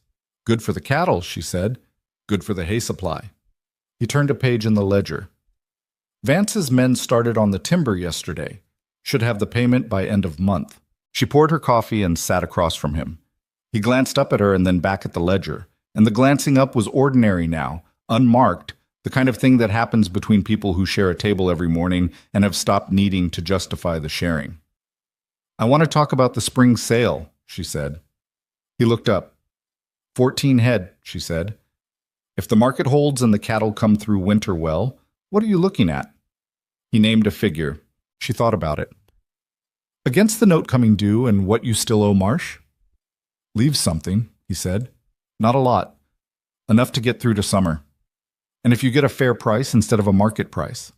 He put his pen down. "You're going to suggest I talk to someone. I'm going to suggest you talk to Harlan Briggs." She'd heard the name from Denny Marsh on her last trip to Dunmore, a cattle broker out of Mill Haven, 40 miles north, with a reputation for connecting ranchers to buyers who weren't the standard market. "Marsh says he got Colton's ranch a better deal than the fall auction by 15%. Rowan looked at the window. "I know who Harlan Briggs is." And we've never had dealings." "That's not a reason not to." He was quiet for a moment, doing the arithmetic he did, the private, slightly stubborn arithmetic of a man who has managed things his own way for a long time and has mixed feelings about adjusting. She'd learned to let this run its course. Pushing it only made the resistance stiffen. "I'll think about it," he said, which meant yes. She'd learned that too. Clara came downstairs still in her nightclothes and stopped in the kitchen doorway to look at the yard out the window with the uninhibited delight of a child seeing snow. "It snowed," she announced to the room and everyone in it.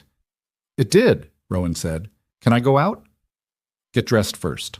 She was back down in 4 minutes, coat misbuttoned, scarf trailing, boots on the wrong feet.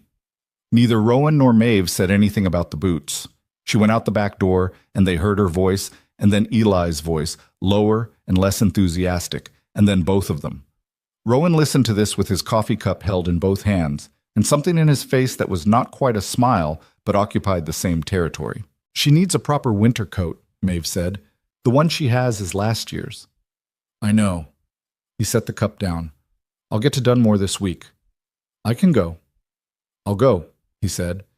He said it in a way that was clear without being emphatic. He wanted to do it, wanted to be the one who bought his daughter's coat, and she understood that and let it sit where he'd put it. It was December now. 7 weeks since she'd arrived with her trunk in Dell's wagon. The anniversary of it, of sorts, had passed without marking, and she'd thought about it briefly and then not thought about it again. What was there to mark? The woman who'd arrived was more or less the same woman who was here now. A little more tired, maybe. More certain about some things, less certain about others. Her hands were healed, but the skin at the base of her right thumb had gone slightly different in texture, would probably stay that way. Some things don't go back to exactly what they were. That was the December the Pratt matter came to a head. Gerald Pratt rode in on a Thursday, same as before, same heavy-shouldered posture on his horse, same reddish face. But this time, Rowan was in the yard. He'd been repairing the hinge on the barn door, finally getting to the list of things.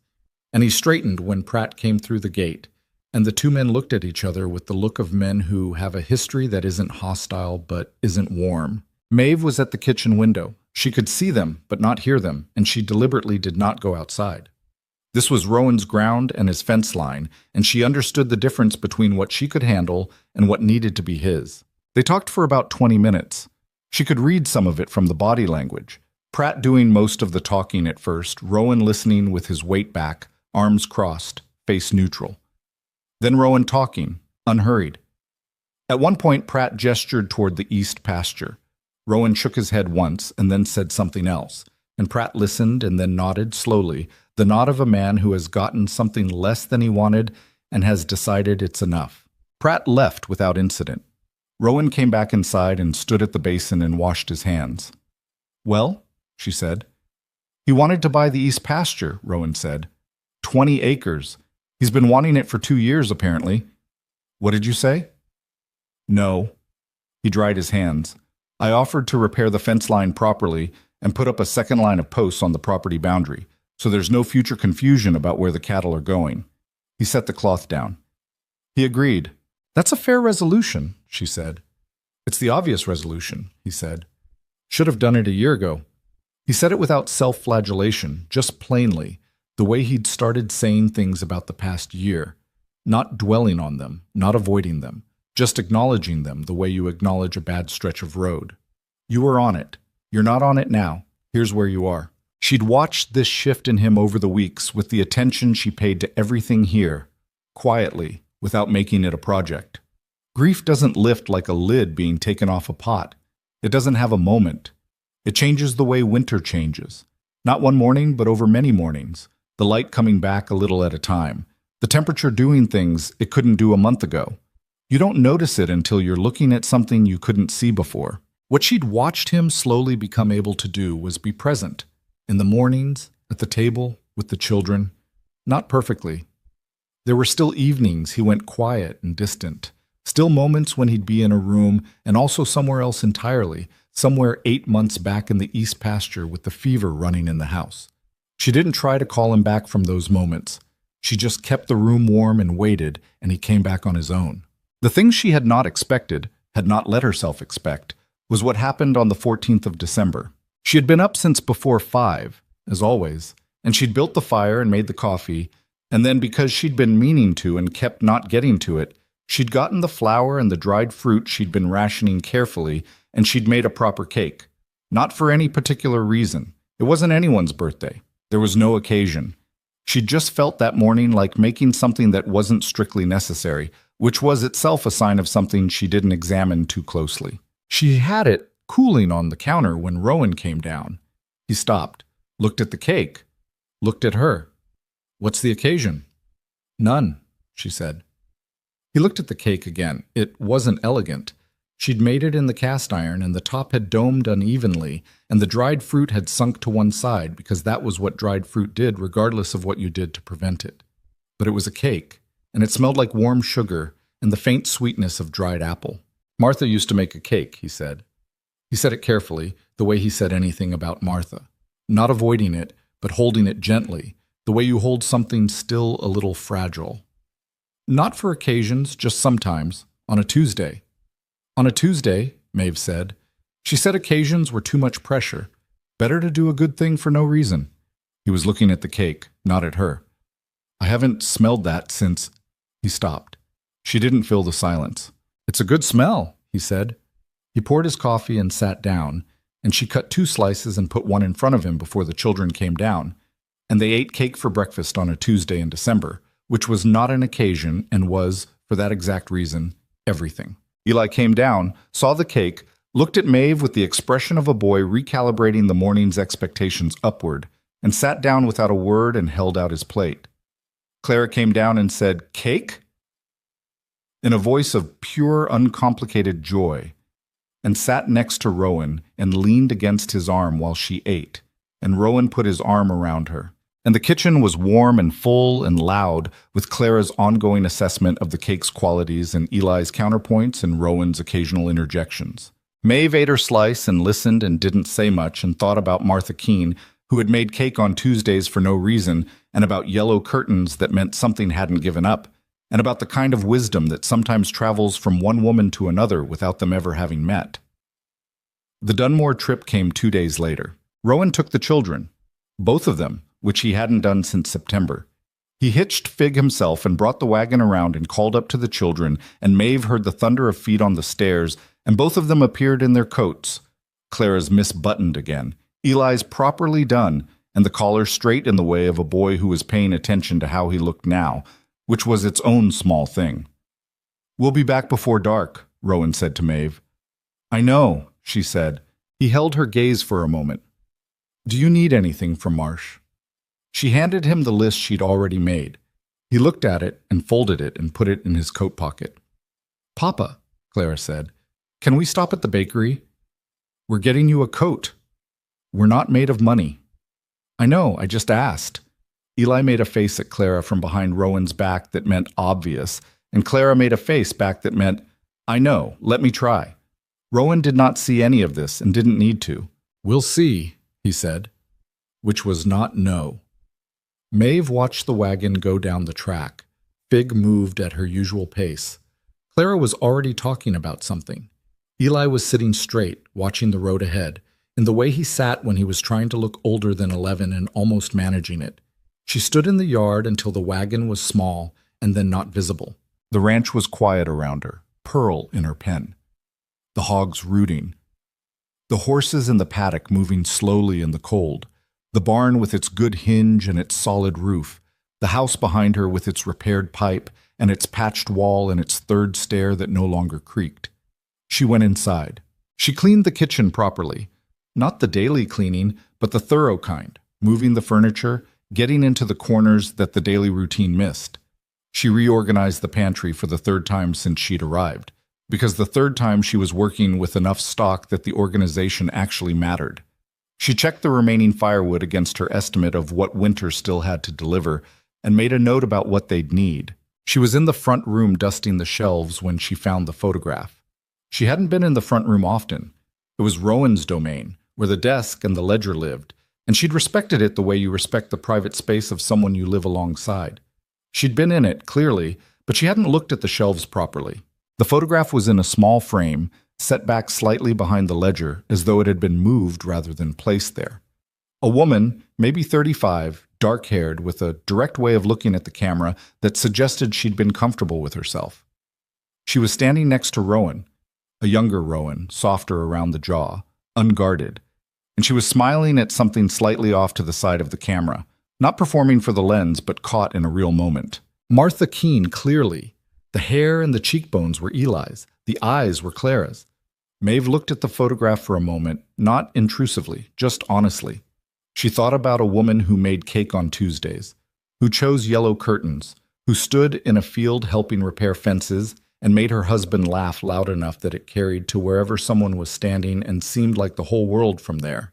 She set the frame forward on the shelf so it wasn't hidden. Then she went on with the cleaning. The family came back as the light was going.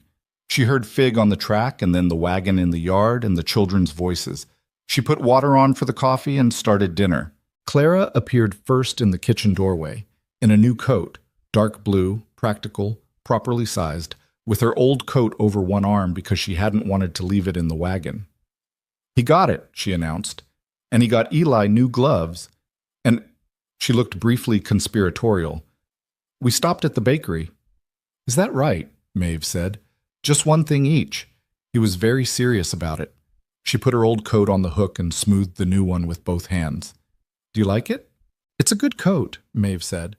"Dark blue was the right choice." Clara nodded, satisfied.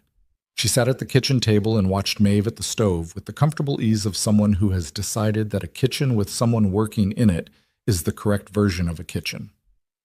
Eli came in, new gloves in hand, and went directly to the barn to see to the horses. Rowan came in last, coat snowy from the ride back, and set Marcia's parcels on the counter. He looked at the front room doorway. She didn't know if he'd seen the photograph yet. She kept working at the stove. After a moment, he went to the front room. She heard him stop. A pause. Longer than a moment. He came back to the kitchen. He didn't say anything about the photograph. He got his coffee and stood near the stove in the way he'd started standing sometimes, not needing to do anything there, just near. "Marsh gave me something for you," he said.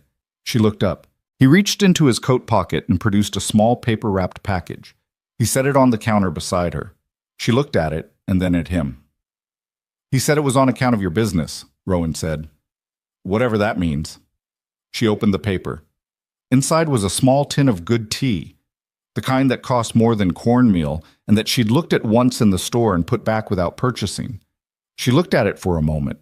"I may have said something to him about it," Rowan said, at the window, not at her. She looked at the back of his head. "You didn't have to do that," she said. "I know," he said. She put the tin on the shelf above the stove where she'd be able to reach it in the mornings. She didn't say anything else about it. She went back to dinner. The evening came down around the ranch the way evenings came. The dark arriving early and completely in December, the temperature dropping fast once the sun was gone, the wind doing its work against the walls. But inside the kitchen was warm and the lamp was lit, and Clara was setting the table with the fork and knife arrangement Maeve had taught her. Fork on the left, knife on the right. The way that had seemed formal to Clara at first, and now was just what you did. Eli came in from the barn and washed his hands at the basin without being reminded. Rowan brought in 2 more logs for the stove before sitting down because he'd noticed 2 days ago that she was being conservative with the wood and had started making sure the stack inside was always adequate before evening. They ate. The conversation was about the bakery item. What it was, whether Clara's choice was superior to Eli's choice, which became a debate with genuine stakes. Rowan sided with Eli's selection on the grounds of practicality, which Clara said wasn't the point of pastry, and Maeve said she thought they were both wrong, and that the correct answer was whatever Denny Marsh's wife made on the 3rd shelf on the right, which nobody had tried and which they should correct at the earliest opportunity. Everyone had an opinion about this. The dinner lasted longer than it needed to. Later, after the children were in bed, she was at the kitchen table writing her monthly account of household expenses, a habit she'd started to give herself a clear picture of what was spent and what was saved.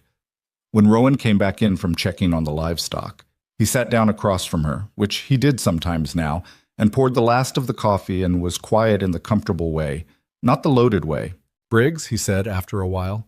She looked up. "The cattle broker." He turned the cup in his hands. "I'll write to him. Before Christmas." She nodded and went back to her column of figures. He watched her work for a moment. "Do you know what Marsh said to me today?" he said. "What did he say?" "He said—" He stopped, and something like sheepishness crossed his face, which was not an expression she'd seen on him before and which she found she liked. He said whoever I'd hired had clearly done the place good. He said the account looked different. He looked at his cup. He said I looked different. She said nothing. "I told him it was the ranch coming back around," Rowan said. "And he said?" "He said the ranch doesn't hire people." He glanced up briefly and away. "He can be pointed, Marsh." "He seems to know his business," Maeve said. The quiet came back. Outside, the wind moved across the flat land and pushed at the house, and the house held the way it had been holding all winter, all the winters before, the way structures hold when they've been properly tended. She finished her column of figures and the numbers resolved cleanly, which they hadn't in October. She put the pen down. "Rowan," she said. He looked at her. "The photograph," she said. "On the shelf in the front room. I moved it forward. If you'd rather it wasn't there, if you want it somewhere else, or put back." "No," he said. He said it simply, without complication. "Leave it where you put it." She nodded. He looked at the table. She would have... He started and then held it for a moment, the way he held things that cost him. She would have said I was being an idiot, about the beginning of all this, about sending you back. Maeve looked at him. She might have. She had no patience for stubbornness that wasn't useful. He said it with something in his voice that was grief and fondness, and a kind of clear-eyed love that has survived being broken and still knows what it knows. She would have said, "Take the help when it's offered. Don't stand in your own way." She'd have been right, Maeve said. She usually was. He was quiet. "I wasn't ready in October for any of it. I want you to know I understand that. What I put you through at the start. What I made harder." She looked at him steadily. "You were in the middle of something," she said. "People in the middle of things aren't always at their best." That's a generous way to put it. It's an accurate way to put it. She folded the account paper and set it aside. "I wasn't at my best either. I was scared of not being wanted, and I let that make me quieter than I should have been about some things." He held her gaze. "The stovepipe," he said, "among others." A beat. "We're both better than October," he said. "We are," she said. What happened next happened slowly, which was the only way it could have happened. Not that night, and not in a single moment with a single declaration, because they were both too old and too honest for that kind of thing. What happened was more like the thaw Clara had once described to Maeve, the way she'd heard it described, how after a hard freeze the ground doesn't give way all at once, but warms in layers. The top first, the deep parts last, until eventually the whole thing is moving again, and you wonder how it could have been so solid just a few weeks before. They talked more, not about large things, not at first, about the cattle and the spring sale, and the timber payment, and the hog pen that needed a new post on the east side. But the talking about small things became a container for other things, the way it does between people who have decided, without ceremony, that the other person is worth talking to. He told her about Martha more, not in grief sessions, not in the barn at 2 a.m. over a bottle, but in the ordinary way of someone integrating a loss into the story of their life, rather than keeping it locked in a separate room. Martha had been terrified of the frontier in the first year. She'd come from a city, real city, with paved streets, and she'd hated the mud and the isolation and the way the sky was so big it felt like it was watching you. She turned it around by month 8. By the second year, she was the one who wanted to stay when Rowan started talking about whether they'd made the right choice. She made it hers, Rowan said. Whatever she touched, she made it hers. Maeve thought about that. She told him, in turn, about the years before she'd come here, about the husband she'd had, who had been a good man in most ways, but had not been able to stay still, who had taken them both from place to place until the places ran out, and then, eventually, so had he. About the years after that, the boarding houses, the work that was always available if you were willing and always slightly less than what you needed. About the particular loneliness of being a capable woman in a world that only wanted that capability within very specific limits. He listened to all of it without offering solutions, which was the right thing to do. "Is that why you answered the advertisement?" he said. She thought about it honestly. "Partly," she said, "and partly because I was done living in other people's spaces in the way that doesn't count. I wanted somewhere that counted." He was quiet for a moment. "Does this count?" She looked at the kitchen, the yellow curtains, the repaired wall, the good stovepipe, the tin of tea on the shelf. She looked at the table where the children ate and the ledger sat and the numbers were finally moving in the right direction. "Yes," she said, "it counts." The letter to the agency went out the following week. Rowan wrote it himself and read it to her before sealing it, which she hadn't expected, and which told her something she didn't need to say out loud. It was formal, as letters to agencies are, but its meaning was clear. The arrangement was permanent, the terms were changing, and the household at the Keene Ranch had no further need of the agency's placement services. She stood at the window the morning Eli took it to the mailbox at the end of the track and watched it go. That was the thing about letters. Once they were sent, they were real. Before the sending, anything could still be otherwise. After, you had committed yourself to the world as you'd named it, and the world would either confirm you or it wouldn't, and you had to live with having said the thing either way. She had said she was staying. She was staying. January came, and February behind it, and the cattle came through winter lean but whole. The letter from Harlan Briggs arrived in early February with a spring buyer already identified, a price 15% above what the fall market would have offered. Rowan read it at the breakfast table and passed it across to Maeve without comment, and she read it and passed it back. And that was their version of celebration. Efficient and private and entirely sufficient. Eli turned 12 in February. He was taller by a visible degree than he'd been in October, or maybe he just stood differently. He'd started teaching Clara to ride properly, not just sitting on a horse, but managing one, and she'd taken to it with the concentrated determination of a child who understands that a skill is a kind of freedom. Maeve watched from the paddock fence while Eli corrected Clara's seat with the seriousness of a professional, and thought about how much of what we become is taught to us by the people who are only a little further along than we are. The morning in March, when Rowan first took her hand, was an ordinary morning in every other respect. They were in the paddock together, checking the roan's near foreleg, which had been slightly tender and bore watching. They were both crouched down, looking at the same thing, and when they both stood up at the same moment, he reached out and steadied her arm because the ground was uneven and her boot had caught. Just a practical thing, a hand on an arm. And then he held on to her hand instead of letting go, and neither of them said anything about it. And they stood there for a moment in the early spring cold with the roan watching them over her shoulder, and the flat country stretching out in every direction. It was not a perfect moment. It was muddy and cold, and they'd both been up since before 5, and her hair was not done, and his coat was missing a button again, and they were standing in a paddock checking a horse's leg. There was nothing about it that matched any version of how people are supposed to tell each other something. But his hand was warm, and hers was, and the truth of the thing didn't need the conditions to be right. The truth of it had been built across months of ordinary mornings and split kindling and dinner tables and yellow curtains and a stair that didn't creak anymore. And it was solid in the way that only ordinary things, accumulated over time, can be solid. "Maeve," he said. "I know," she said. He looked at her. "I haven't said anything yet." "I know," she said again.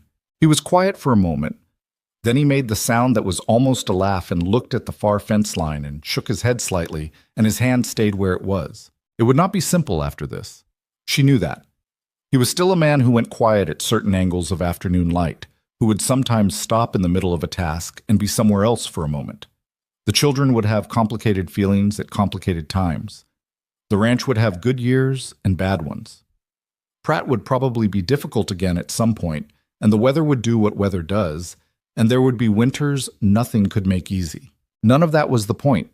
The point was that you didn't wait for simple. You didn't hold out for uncomplicated or easy or without history or without cost. You took the life that was actually in front of you, with the mud still on it and the work still in it and the grief woven through it, and you decided whether it was worth standing in. She had decided that on a Wednesday morning when she couldn't make herself get up and then got up anyway. She was still getting up. The roan snorted and tossed her head and moved away from them toward the hay, done being inspected. Eli's voice carried from the barn, calling something to Clara.